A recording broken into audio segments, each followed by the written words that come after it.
João 8, 7.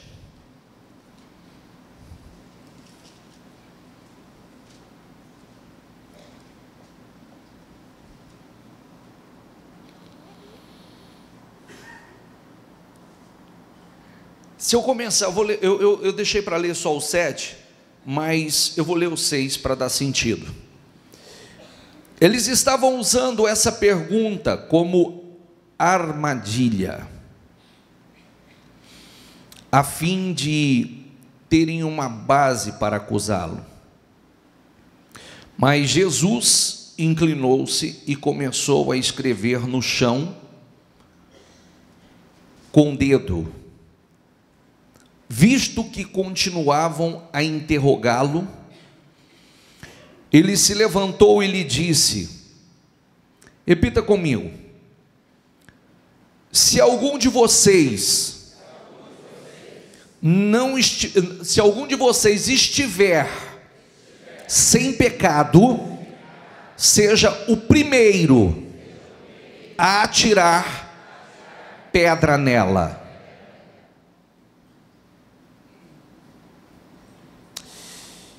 Venha, por favor, para Atos, deixa eu fazer essas duas leituras primeiro.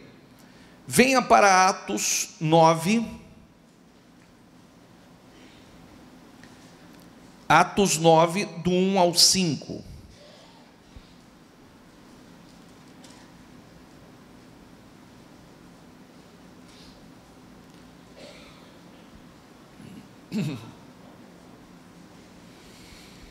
Que diz assim: enquanto isso, Saulo ainda respirava ameaças de morte, diga comigo, contra os discípulos do Senhor.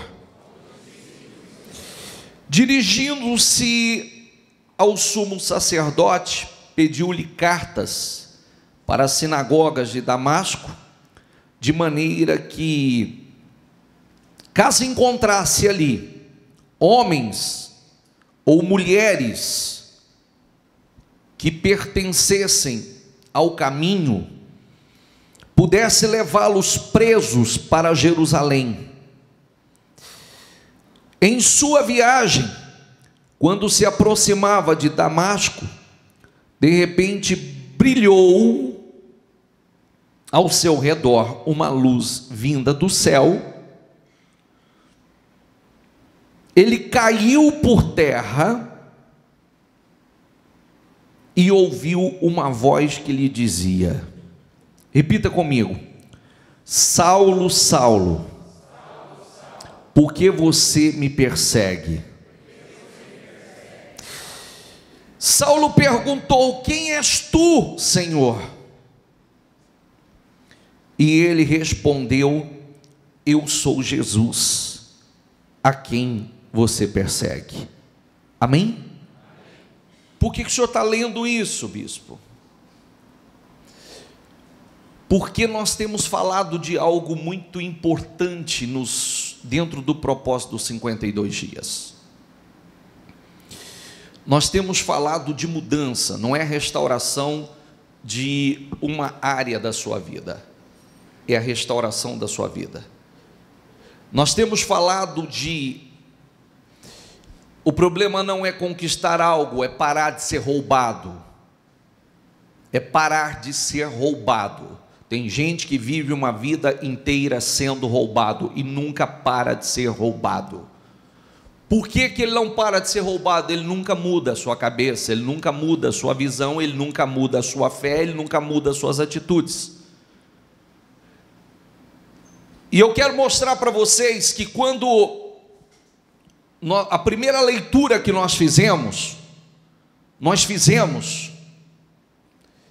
uma leitura onde os religiosos da época, os zelosos pela religião, pela lei, zelosos pela religião, pela lei, não tinha nada de Cristo, religiosos da lei, estavam perseguindo Jesus, tentando pegar Jesus. Então eles pegaram uma mulher, eles conseguiram pegar uma mulher no próprio ato de adultério, e trouxeram aquela mulher até Jesus, com o propósito de tentar ter aonde pegar Jesus, acusar Jesus, e chegaram e disseram para Jesus: esta foi pega no ato de adultério, a lei manda fazer isso, e o Senhor? Jesus não respondeu, eles insistiram, e aí Jesus, que estava escrevendo com o dedo na terra, levantou e disse: quem não tiver em pecado, que atire a primeira pedra.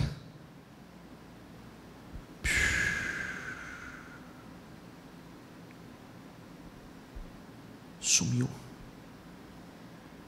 E quando nós falamos de pecado, deixa eu só para explanar e concluir o raciocínio. A segunda leitura que nós fizemos, presta atenção em mim para você entender, tá? A segunda leitura que nós fizemos, lemos Saulo, estamos falando de Paulo. Paulo, que era um homem extremamente zeloso da religião, se gabava disso, batia no peito, que era um grande religioso, zeloso da lei, zeloso da religião, da letra, mas que por esse zelo da religião, não fazia outra coisa senão perseguir cristãos, não fazia outra coisa senão prender cristãos, açoitar cristãos, não fazia outra coisa senão acusar pessoas, como a leitura anterior, os fariseus acusando aquela mulher e tentando pegar Jesus através do pecado daquela mulher. E Jesus nos dá uma lição muito grande. Jesus nos dá uma lição muito grande, que o pecado daquela mulher e qualquer outro pecado que aqueles homens também estavam praticando, dentre eles a acusação, não tinha diferença alguma. O pecado do adultério e o pecado da acusação é o mesmo. O pecado do adultério, o pecado da crítica, da perseguição é o mesmo. Não tem diferença. Porque muitas vezes as pessoas, eles estão dentro da igreja e dizem assim: eu não pratico o pecado do adultério. Mas quem diz que é só o adultério que é pecado?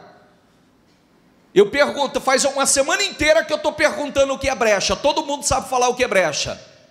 Uma semana inteira que eu estou trabalhando, porque as brechas estavam abertas, os inimigos estavam entrando. As brechas estavam abertas e 120 anos o inimigo entrou por aquela brecha e foi destruindo, roubando, envergonhando, humilhando, saqueando.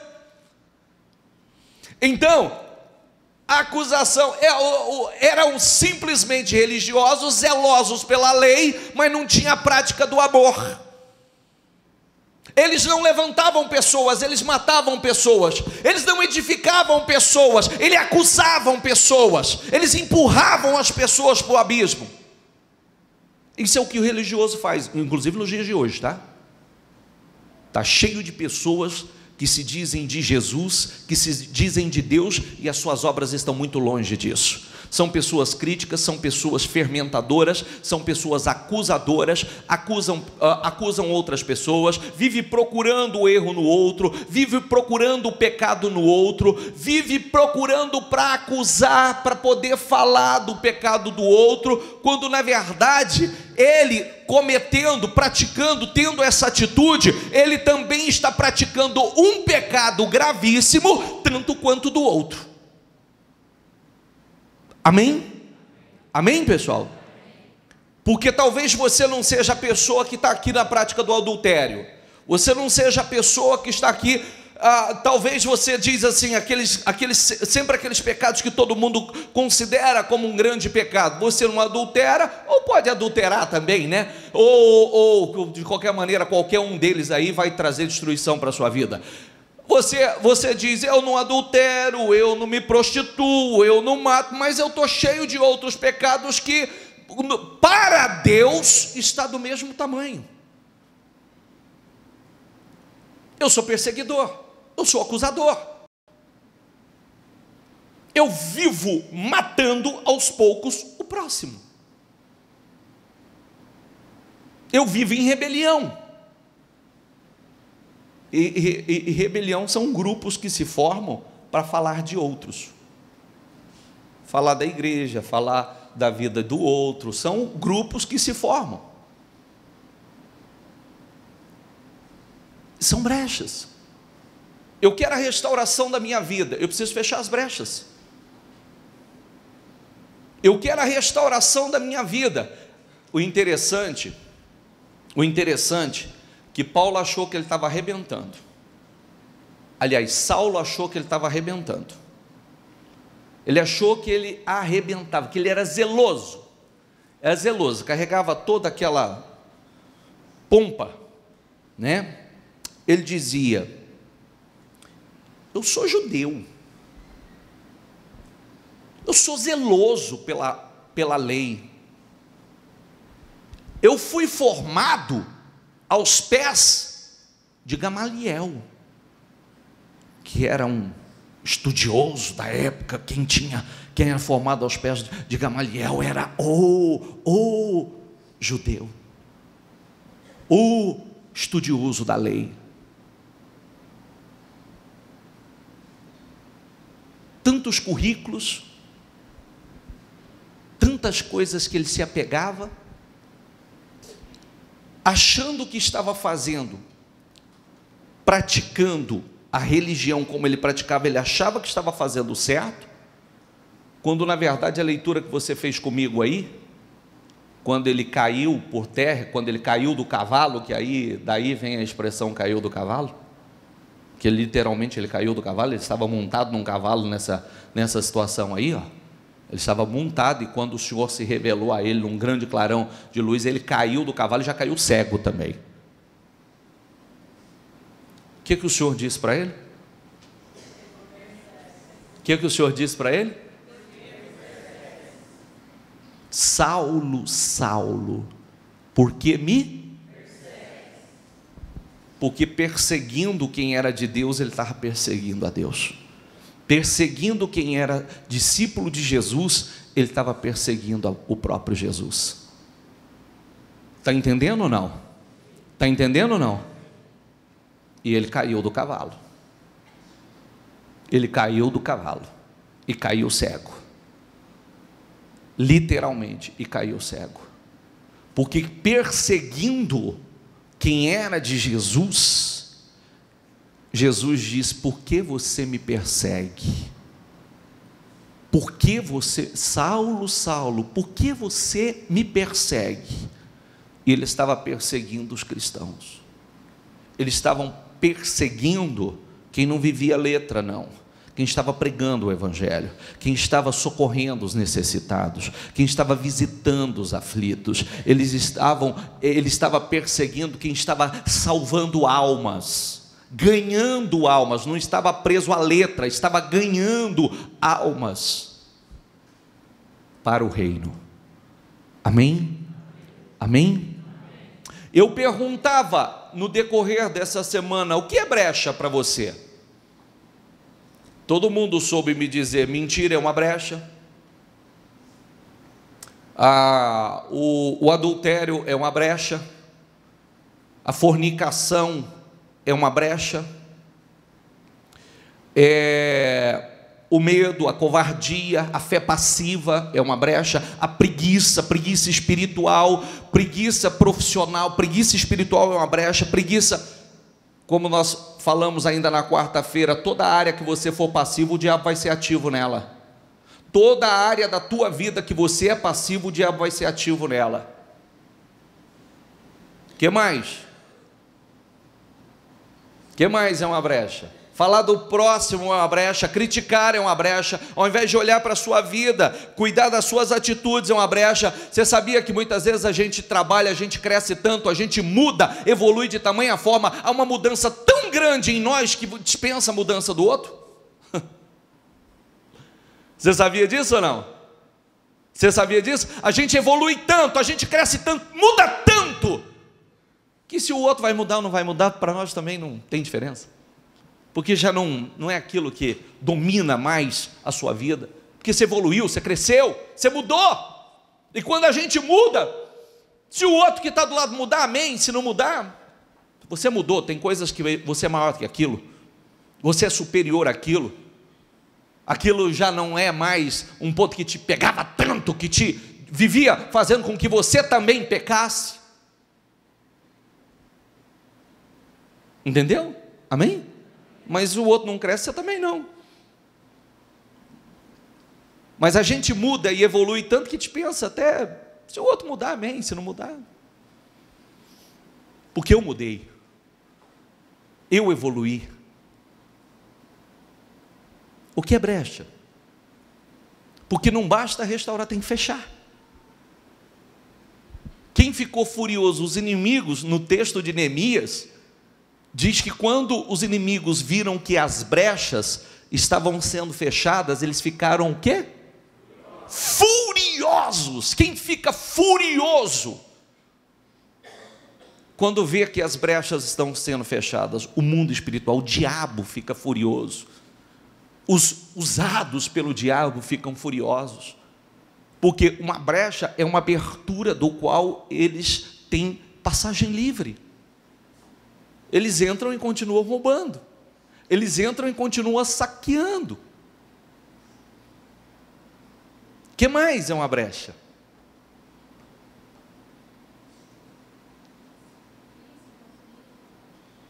Vício, consumismo, todo desequilíbrio, falta de autocontrole, domínio próprio. É uma brecha. Nós precisamos fechar as brechas. Analisa. Você quer tolerância com você, mas não tem tolerância com o próximo? Tudo que você faz, eu dizia essa semana, a mentira acabou com a credibilidade de alguns. Vai continuar mentindo? A mentira acabou com o crédito, acabou com o peso que tinha a tua palavra. Você vai continuar com isso? Aquilo que está te matando, que está te arrebentando, está matando a tua vida de um modo geral, a sua vida familiar, a sua vida profissional, vai continuar? Ou vai tomar uma decisão, essa brecha eu fecho, eu quero a minha libertação? Porque quando a pessoa, aquilo está dentro dela, ela já se tornou um vício. Um vício, ela faz compulsivamente. Falar dos outros se tornou um vício. Criticar os outros. Formar panelinha para poder falar dos outros se tornou um vício. Fecha ela, porque a tua vida vai ser destruída assim. Está a brecha aberta, o inimigo está te roubando.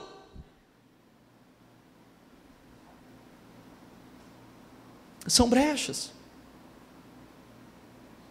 Tantas situações que fez com que muitos, uma determinada área da sua vida ou sua vida toda, se tornasse esse caos que está, essas ruínas que estão. E o propósito dos 52 dias é para mudar isso, é para uma restauração completa. Tua vida espiritual está em ruínas? Tua vida espiritual está em ruínas? Assuma isso, por favor. Porque às vezes tem pessoas, olha aqui, religiosos, simplesmente, as primeiras pessoas estavam tentando pegar Jesus em nome da religião, religiosos, zelosos com letra, zelosos com letra, todo, e estavam tentando matar pessoas, tentando pegar Jesus, não tinha amor, porque todo mundo sabe falar de amor, mas praticar amor não. Todo mundo sabe falar de amor, praticar amor não. Todo mundo diz, palavra amor está na boca de todos, e fala de uma forma linda, mas o amor não trata mal, não se porta com indecência, tudo crê, tudo suporta.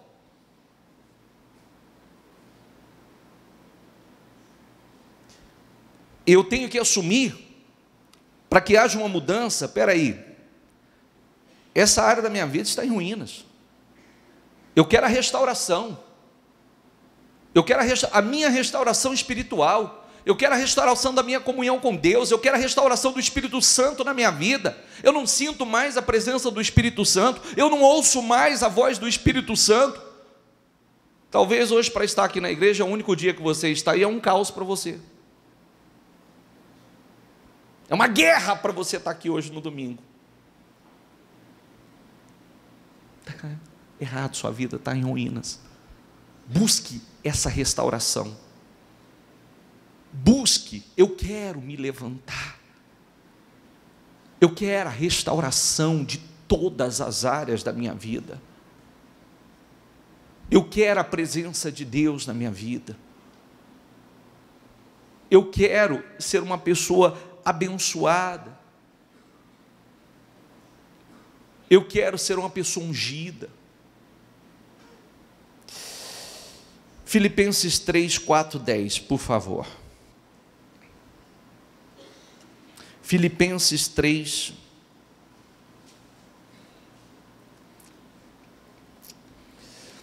olha o que Paulo está dizendo. Embora eu mesmo tivesse razões, só para dar sentido para você, tá?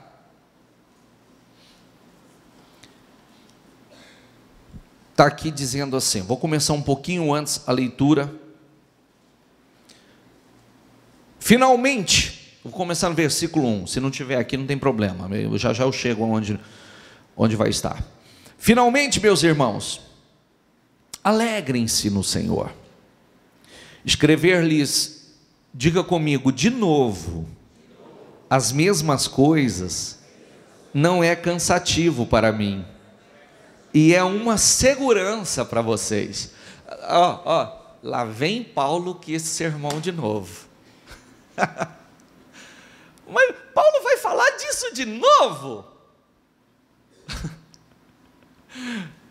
Já respondendo para você, Paulo já está dizendo lá para os filipenses, diz, olha, escrever para vocês não me é cansativo, falar tudo de novo para vocês não me é cansativo, e mais, é segurança para vocês, vocês vão estar seguros, não vão errar.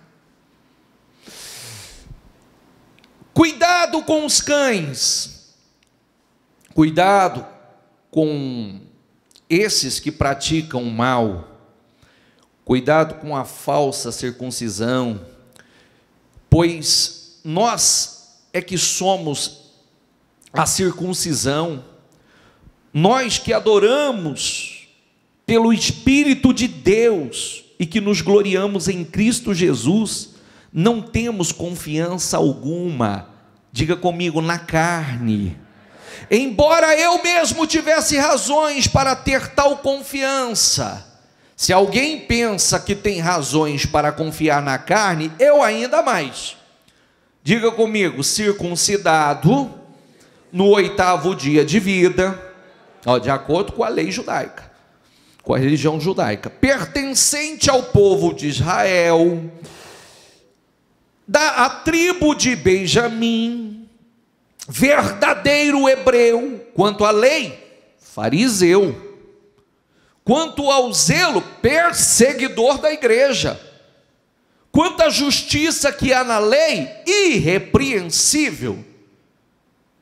Mas, diga comigo, o que para mim era lucro, passei a considerar como perda por causa de Cristo.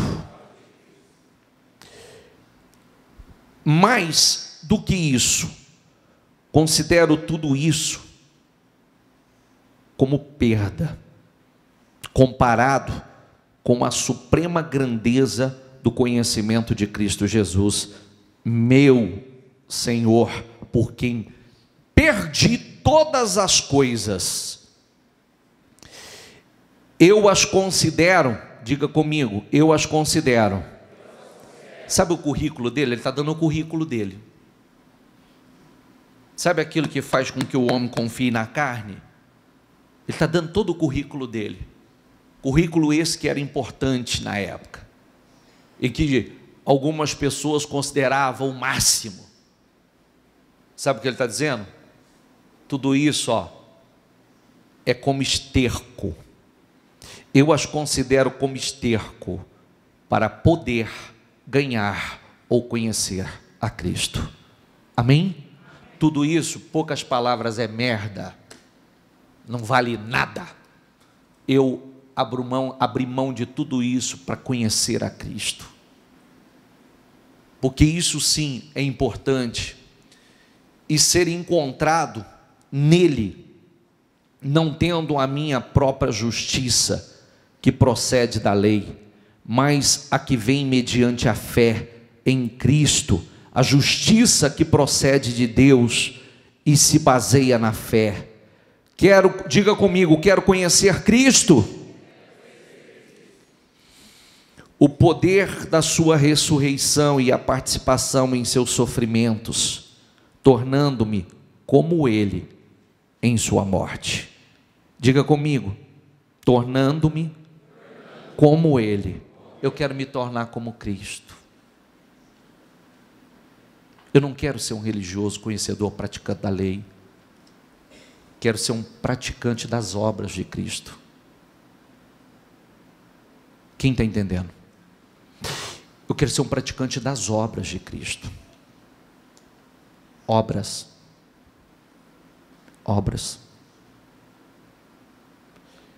É o amor que me leva a perdoar. É o amor que me leva a levantar. É o amor que me leva a suportar, a tolerar. O amor que me leva a me doer pelo próximo. Eu quero me tornar como Cristo. Eu não quero ser simplesmente um praticante ou um religioso, conhecedor da letra. Eu quero ser realmente um homem de Deus, praticante das obras de Cristo. Eu quero fechar as brechas. Eu não quero mais ser roubado. Eu quero fechar as brechas. Todas as brechas. Eu quero a minha vida restaurada. E eu quero a minha vida restaurada e restaurada de uma vez por todas. Então, eu vou fechar as brechas. Eu quero fechar todas as brechas, porque eu não quero mais ser roubado. Amém? Para concluir a leitura, por favor, 2 Pedro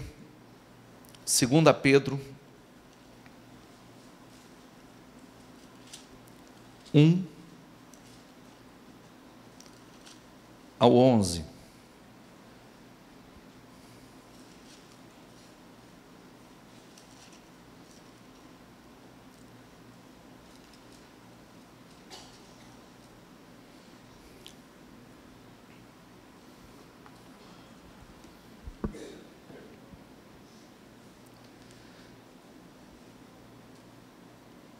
Simão Pedro, servo e apóstolo de Jesus Cristo, aqueles que mediante a justiça de nosso Deus e Salvador Jesus Cristo, receberam conosco uma fé igualmente valiosa. Graça e paz lhes seja multiplicada. pelo pleno conhecimento de Deus e de Jesus, o nosso Senhor. Seu divino poder, diga comigo, seu divino poder, nos deu tudo de que necessitamos para a vida e para a piedade, ou seja, para o amor, por meio do pleno conhecimento daquele que nos chamou para a sua própria glória e virtude. Vou repetir, repita comigo: seu divino poder nos deu tudo que necessitamos para a vida. Pelo seu divino poder, nos deu tudo que necessitamos para a vida. Nós temos tudo e todas as condições para qualquer coisa, qualquer área, vencermos qualquer situação. Não só para nós, mas para a piedade, pelo próximo também, mas pelo pleno conhecimento daquele que nos chamou para a sua própria glória e virtude. Dessa maneira, ele nos deu as suas grandiosas e preciosas promessas, para que por elas vocês se tornassem participantes, diga comigo, da natureza divina, e fugissem da corrupção que há no mundo, causada pela cobiça. Por isso mesmo, diga comigo, empenhe-se para acrescentar à sua fé a virtude. Virtude quer dizer hábito de praticar o bem, o que é justo, excelência moral, retidão, integridade de caráter. Empenhe-se para acrescentar à fé a virtude, o conhecimento. Ao conhecimento, diga comigo, o domínio próprio. O que é o domínio próprio?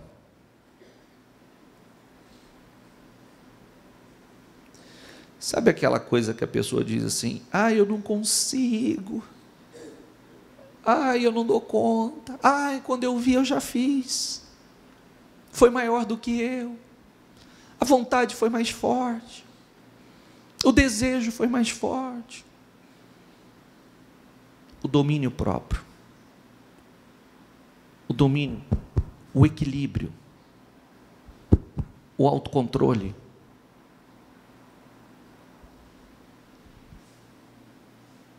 Começou a leitura dizendo assim, o do versículo começou dizendo assim: empenhe-se, esforce-se. Amém, pessoal? Sabe, é isso que eu quero mostrar a você. É um exercício. É um exercício. Como é que você cresce na fé? Tendo tempo com Deus, se esforçando para ouvir a palavra, para estudar a palavra. Como é que você cresce? Às vezes a pessoa fala: poxa, gostaria dessa fé, gostaria desse conhecimento, eu gostaria, mas isso não vem do nada. A gente se empenha. Isso não é colocado do nada na gente. A gente se empenha por isso, na busca, estudando, orando, vigiando. A gente se empenha. Você coloca força. Você tem uma fé? O conselho está aqui. Empenhe-se para acrescentar à sua fé a virtude. Empenhe-se para acrescentar à sua fé a virtude. O que é virtude? Hábito de praticar o bem. O que é virtude? O que é justo. O O que é virtude? Excelência moral. O que é virtude? Retidão, integridade de caráter. Empenhe-se para acrescentar a sua fé isso. Se esforce para acrescentar a sua fé isso. O conhecimento, o domínio próprio. O domínio próprio, diga comigo, a perseverança. A falta de perseverança, a falta de domínio próprio, a falta de conhecimento, é uma brecha. Está aí aberta, o mal entra e continua roubando. São brechas que estão abertas e o mal continua entrando e continua roubando. A pessoa pode dizer assim: poxa vida, eu faz tantos anos que eu sou evangélico. Ainda a bispa falava na abertura do jejum, né? A bispa falava na abertura do jejum, a quarta-feira, ela dizia assim: saiu uma matéria dizendo que os evangélicos já são o número de evangélicos já são maior do que os católicos no Brasil. Aí a bispa diz assim: eu não sei aonde estão esses evangélicos, porque os evangélicos são vistos pelas suas obras. Não basta mudar da religião católica para a religião evangélica, mas prática não tem nenhuma. As obras de Jesus não vê nenhuma. São as mesmas pessoas grossas, estúpidas, perseguidoras, que desejam o mal do próximo, que não têm educação. São as mesmas pessoas, só mudou de religião. Então não adianta mudar de religião, sair da religião católica para vir para a religião evangélica, mas não ser um praticante das obras de Jesus. Amém?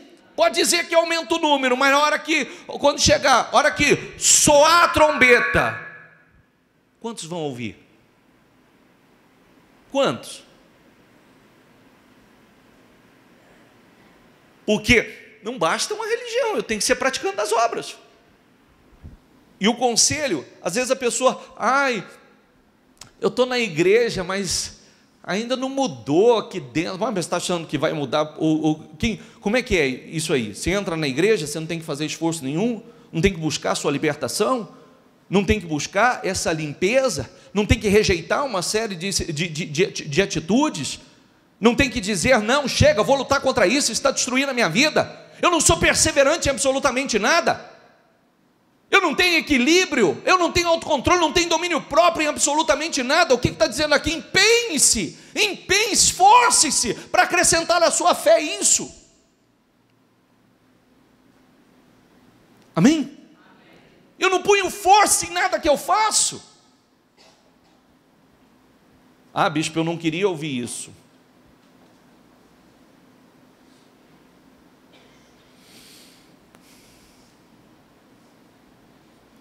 A primeira coisa que eu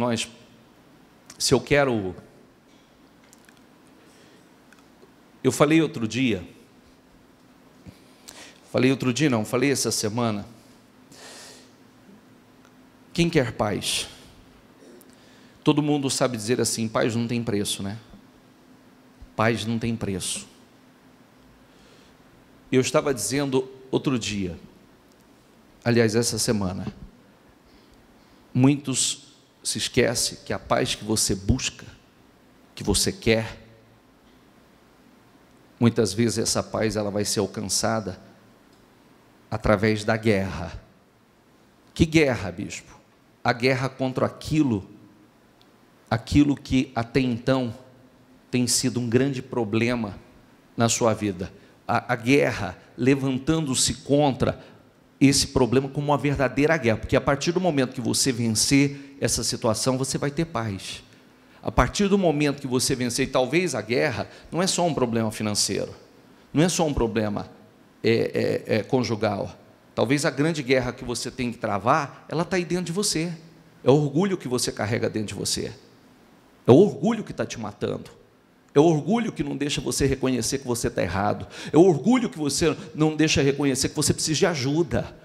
Porque tem gente que sustenta uma pose de espiritual e sabe que é um tremendo de um carnal.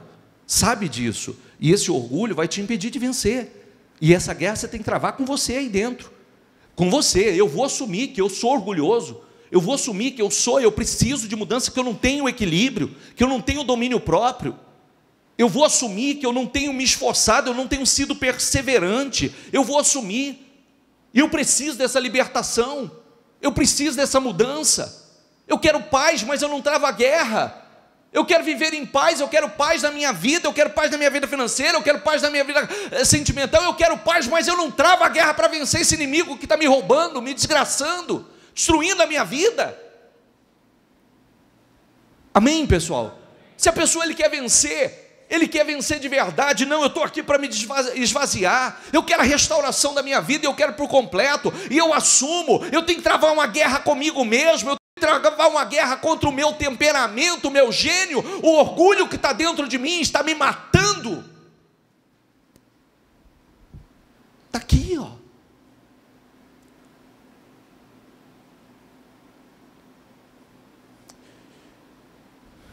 Deixa eu concluir a leitura.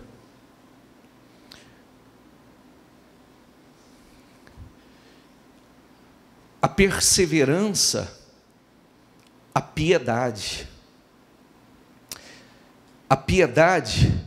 a fraternidade, porque tanto a piedade como a fraternidade nos faz nos sensibilizar com o próximo, com a dor do próximo, com o sofrimento do próximo. Não é só o nosso. Não é só eu, e minha vida, e minha vida, e minha vida. Muitas vezes nós somos muito mais abençoados, beneficiados, ajudando, fazendo. Aliás, nós somos, né? Abençoados, fortalecidos, levantados, levantando, socorrendo. Aí diz assim: a fraternidade, o amor. Quero que você preste muita atenção nesse versículo, por favor. Porque se essas qualidades existirem, estiverem crescendo em sua vida, elas impedirão que vocês, no pleno conhecimento do nosso Senhor Jesus Cristo, sejam inoperantes e improdutivos. Diga comigo: inoperantes e improdutivos.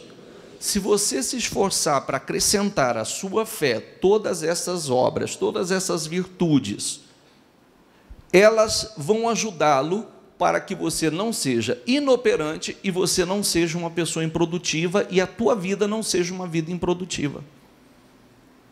Porque, do contrário, onde nós nos sentimos frustrados? Quando nós nos sentimos inoperantes, passivos e improdutivos. É verdade ou não é?